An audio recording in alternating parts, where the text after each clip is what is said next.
मती हे नाव ऐकलं की काय आठवतं? तर आज आपण याच शहराची गोष्ट पाहणार आहोत. म्हणजे एक छोटंसं शहर एका पक्क्या विचारपूर्वक केलेल्या नियोजनामुळे कसं एका आधुनिक मॉडेल शहरात बदललं, हीच आहे बारामतीची सक्सेस स्टोरी, किंवा आपण म्हणूया बारामती ब्लूप्रिंट.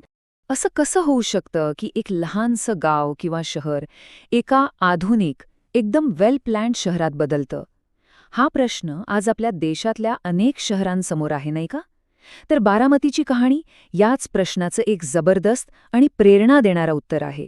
चला तर मग बघूया हा प्रवास कसा होता. ओके, तर आपण हा सगळा प्रवास 5 मुख्य भागांमध्ये समजून घेणार आहोत. सगळ्यात आधी शहराची ओळख कशी बदलली, मग या विकासाचा पाया नक्की काय होता, त्यानंतर आर्थिक प्रगती कशी झाली, लोकांच्या राहण्यावर काय परिणाम झाला, आणि सगळ्यात शेवटी भविष्याचं काय नियोजन आहे. चला सुरू करूया. चला तर सुरुवात करूया पहिल्या भागापासून, शहराची नवी ओळख.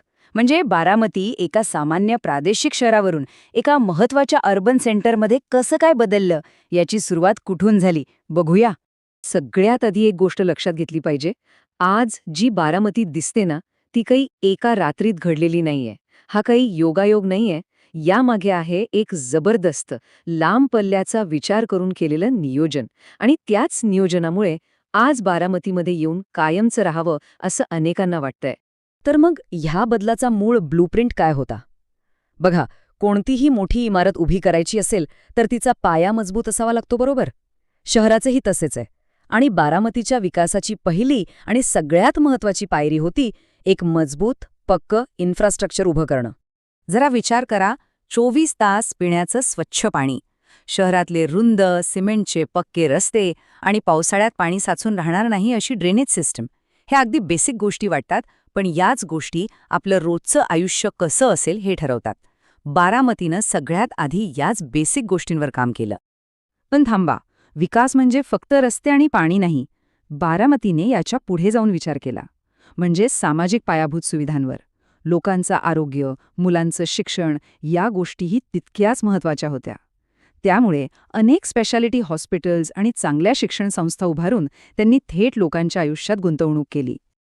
आता बघा, एकदा का हा पाया पक्का झाला की मग त्यावर आर्थिक प्रगतीची इमारत बांधणं सोपं होऊन जातं.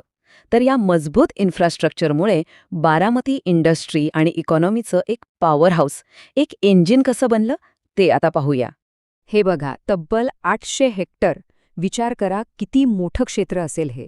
तर या 800 हेक्टरवर पसरलेलं MIDC हेच बारामतीच्या आर्थिक विकासाचं हात ठरलं. इथे ऑटोमोटिव्ह पार्ट्स बनवणाऱ्या कंपन्यांपासून ते फूड प्रोसेसिंगपर्यंतचे मोठमोठे उद्योग आले.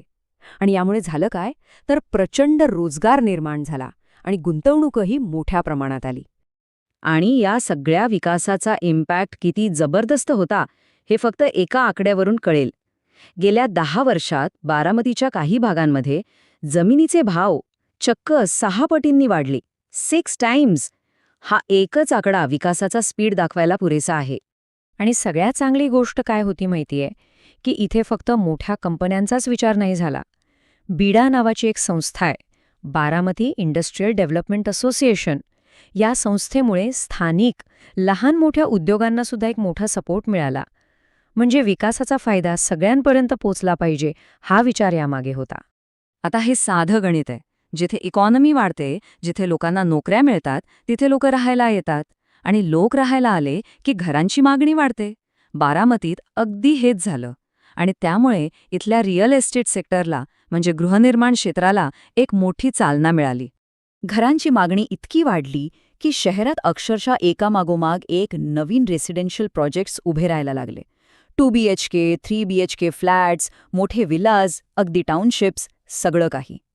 यावरून एक गोष्ट स्पष्ट होते. लोक बारामतीकडे फक्त जॉब करायची जागा म्हणून बघत नव्हते, तर आपलं घर असावं असं ठिकाण म्हणून बघत होते. पण ही गोष्ट इथेच संपत नाही. खरं तर चांगल्या नियोजनाची ओळखच ही आहे की ते वर्तमानात थांबत नाही, ते सतत भविष्याचा विचार करतं. तर बारामतीचं फ्युचर प्लॅनिंग काय आहे, पुढची विजन काय आहे, चला तेही बघून घेऊया. आणि हे फक्त हवेतले प्लॅन्स नाहीत, हा एक सॉलिड ॲक्शन प्लॅन आहे. म्हणजे काय, तर पहिलं, भविष्यातला विकास कसा होईल यासाठी एक सिटी डेव्हलपमेंट प्लॅन लागू करणं.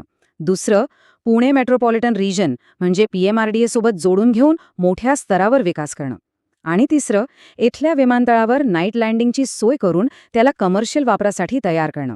या सगळ्या स्टेप्समुळे बारामतीचा विकास पुढेही योग्य दिशेनेच होत राहील. तर थोडक्यात सांगायचं झालं तर काय, एकीकडे मजबूत इन्फ्रास्ट्रक्चर, दुसरीकडे मोठा इंडस्ट्रीयल बेस, तिसरीकडे वेगाने वाढणारी अर्थव्यवस्था आणि रिअल एस्टेट, आणि या सगळ्याला जोड देणारं भविष्याचं नियोजन, हेच आहेत बारामतीच्या बदलाचे मुख्य आधारस्तंभ. या सगळ्या गोष्टी एकत्र आल्या आणि आजची बारामती घडली. आणि शेवटी एक महत्त्वाचा प्रश्न, बारामतीच्या या यशस्वी ब्ल्यूप्रिंटमधून आपल्या देशातल्या इतर शहरांना काय शिकता येईल? कारण ही गोष्ट फक्त एका शहराच्या बदलाची नाहीये, तर ही गोष्ट आहे एका अशा विचारपूर्वक केलेल्या नियोजनाची जी इतर अनेक शहरांसाठी एक आदर्श, एक प्रेरणा ठरू शकते.